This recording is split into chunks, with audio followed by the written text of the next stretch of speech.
Kia ora. Hey everyone, thanks for tuning into your August 2016 Taroscope readings with me. They've taken a while to kind of get round to uploading for the August ones, and I thought to myself, I wonder why, why haven't I been able to get into them and do them?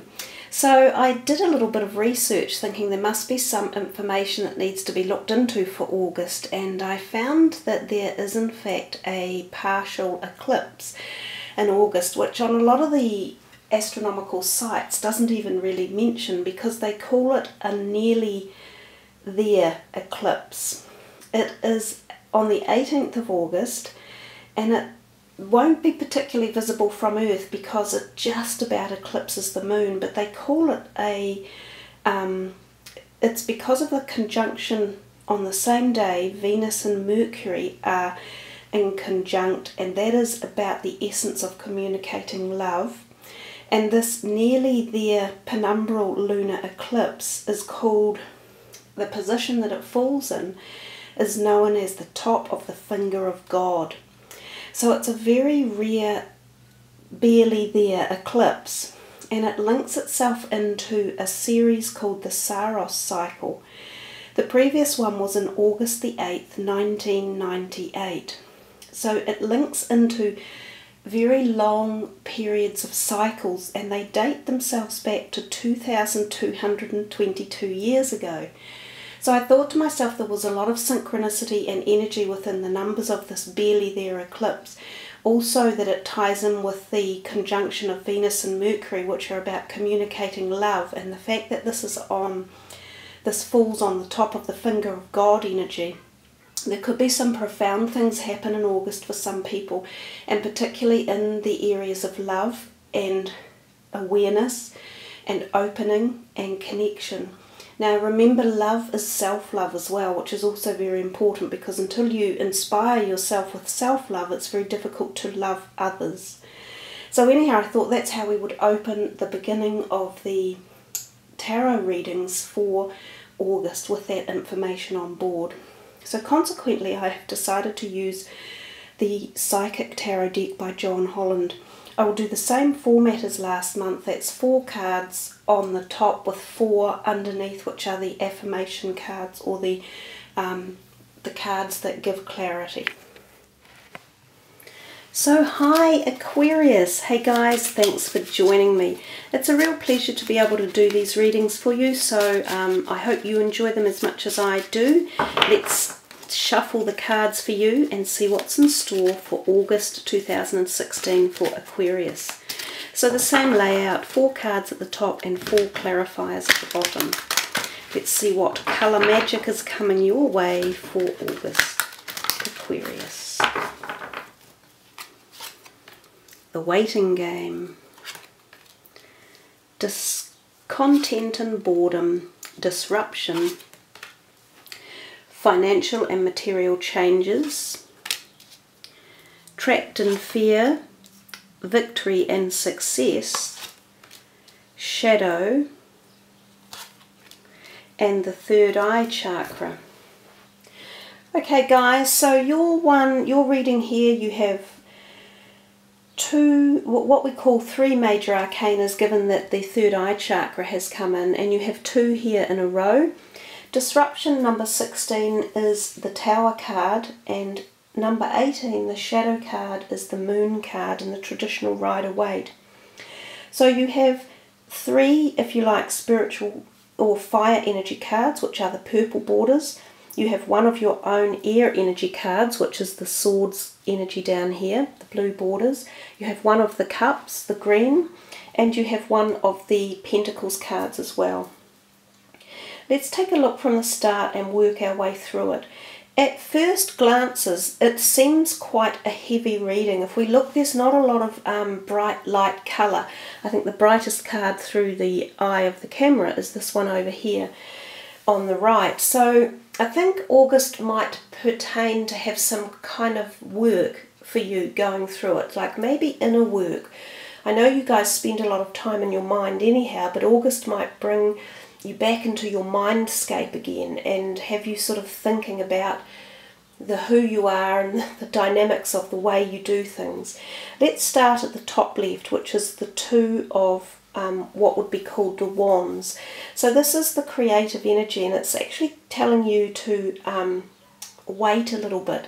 So if there's something you're trying to do in a creative perspective, this could be new ideas, thoughts, sometimes associated with business, or career opportunities, or your educational, or even just the whole creative side, so such as the arts and crafts or music, any of those things. There's a period of a feeling of flux around you. It's like you've got a grasp on something and you're wanting to bring it into action, but there's a stalling point somehow. So you're having to wait a little bit. And the card underneath it, Trapped in Fear, which is the Eight of Swords, again is very much about this internal mind words that you can be feeding yourself about, saying, oh, I don't know how to do this, or how do we get through this, or why is this happening, how do I find an answer? But instead of feeling the fear, you've got to open up more and listen to this one over here in particular, and connect with yourself and get some intuitive answers and remove anxiety and negativity and worry. So somehow you have to replace the waiting. You know, when we wait, we often become anxious because things aren't happening in our time frame, and we would rather they were quicker, or that we had a quicker answer or a more discerning pathway in a certain direction. But we have to understand that all things happen at the right time for the right reason. And when we allow that to happen more, and we come back into being in the moment of time, things like fear and anxiety, they drop away, because fear is our own internalization of what we perceive to be the negatives around situations.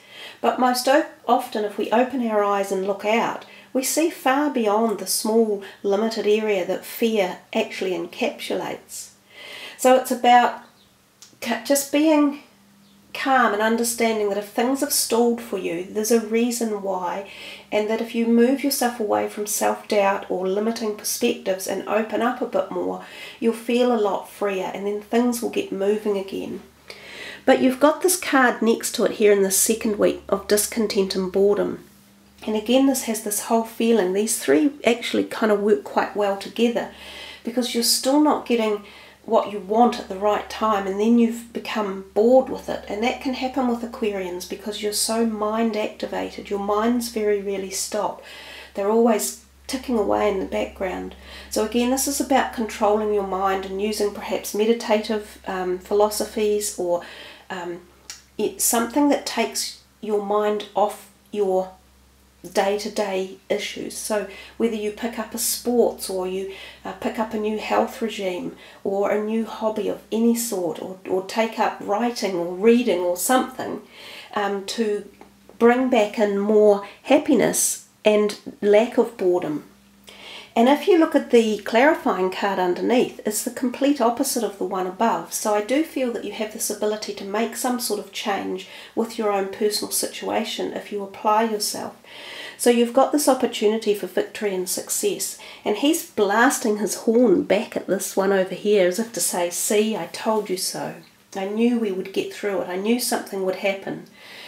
So there is this opportunity in August for you to feel the success. So whatever it was that you have perhaps been waiting on finally came through down at this part here, but you definitely had to have patience, and you had to remove self-doubt and regain some confidence or some passion in the area. We come to this third week where the major arcana cards are. Now, disruption, being number 16, which is the Tower card, usually tells us that this is quite a major time of change, and the Tower change can be unexpected, and it can be quite sudden, and it can sometimes be involved in places of work.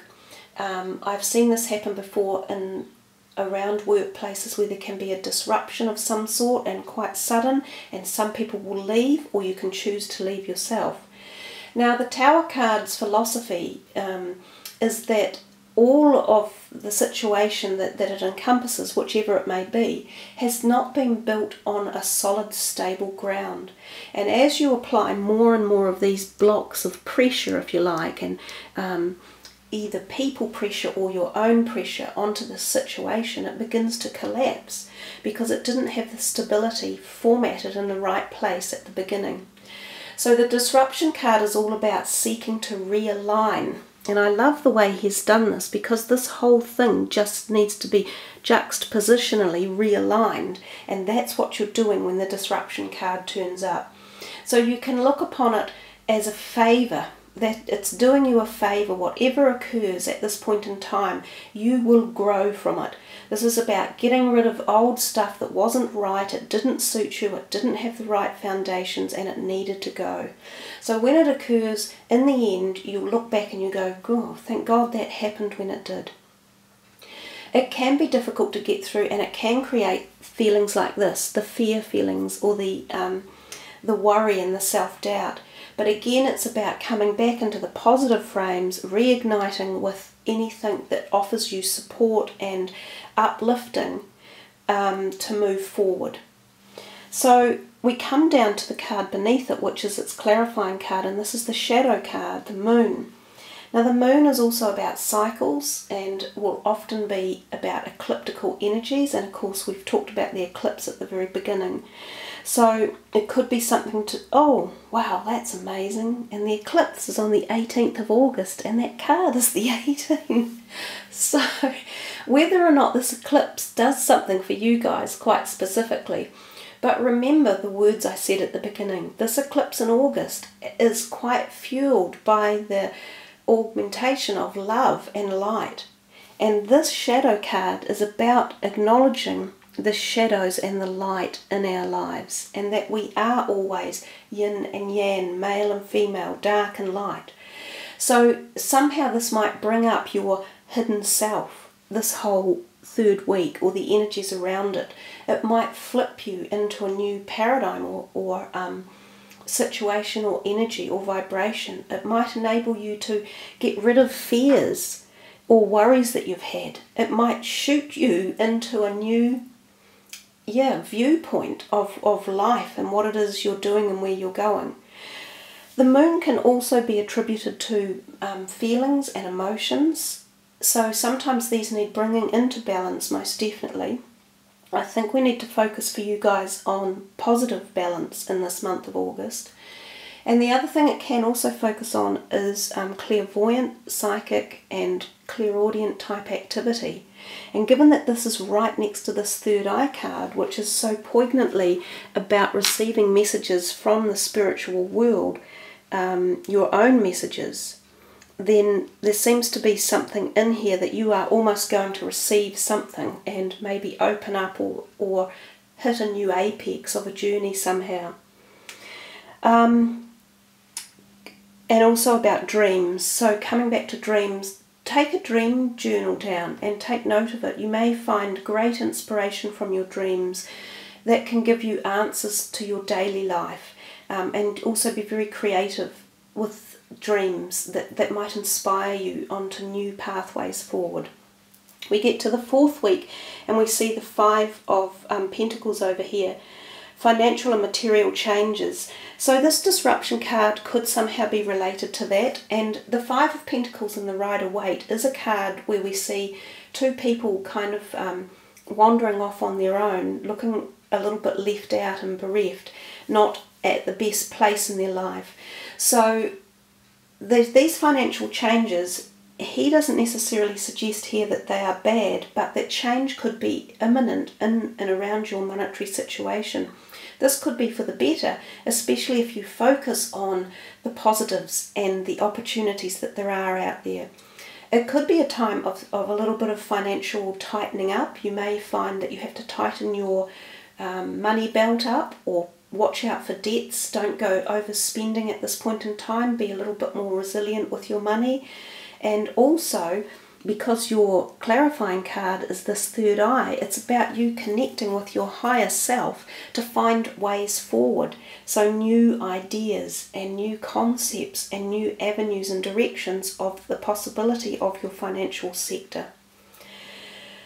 The other thing I think of too with this card is sometimes it can literally mean periods where there might be a bit of ill health around, like flu type symptoms, or even sore legs, to do with your leg areas. So if you're in Aquarians, you're governed by the ankle, I think, that part of your body. So just take care of your legs and your bones around that period.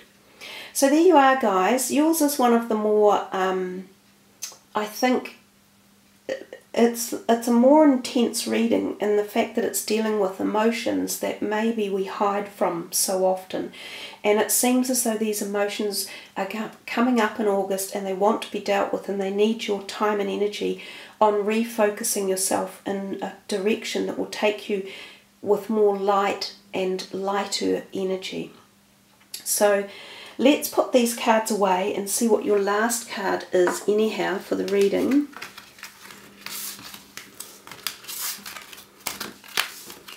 Okay, this deck is the Power of Surrender, so it's something to surrender for the month of August. So this is for Aquarians. What is it that they are going to surrender, or, you know, view in a different perspective?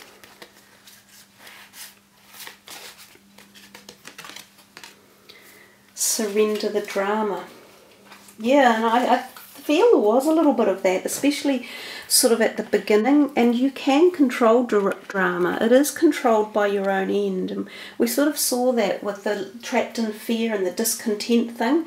So I've talked a lot about refocusing and just changing from the shadow to the light side of your energy and pulling yourself into this kind of light, and yeah, letting go of the negative and focusing on the positive. But what does the card actually say? Surrender the drama. No matter how emotionally charged the situation, remain calm and don't contribute to the drama. Staying centered will help resolve the issue more quickly. And in the back of the card, if you look closely, he has power animals with him. There's, I think, a wolf there and another one there. So he's calling on definitely spiritual helpers with him. So don't ever need to think that you're on this journey alone either. At any time, any given time, whether you're in a happy mood or a sad mood or a contemplative mood or a drama mood, you can call on any of your spiritual helpers to help see the light or see the end of the road, or help change direction, or help bring about peace and calm to the situation. So know too that you're not alone, and that there are always support mechanisms in place to help you through any stresses that you go through. So there you are, Aquarians. That is quite a deep message for you all, I think, and I guess you're all uplifted at a different level. And remember, these are general readings only, so you can assimilate the information that comes through, and you can decide which bits you're more interested in and which bits you will decide to listen to or not. So thank you again for joining me, everyone. I really appreciate that you've all subbed and joined the channel. It's wonderful to have so many of you on board, and it really is a great privilege to be able to do these readings for you all. So wishing you all much happy moving forward in the month of August, and the relaxing of any fear or negativity, and bringing on peace, light and love for you all. Ka kite Anoa. Namaste.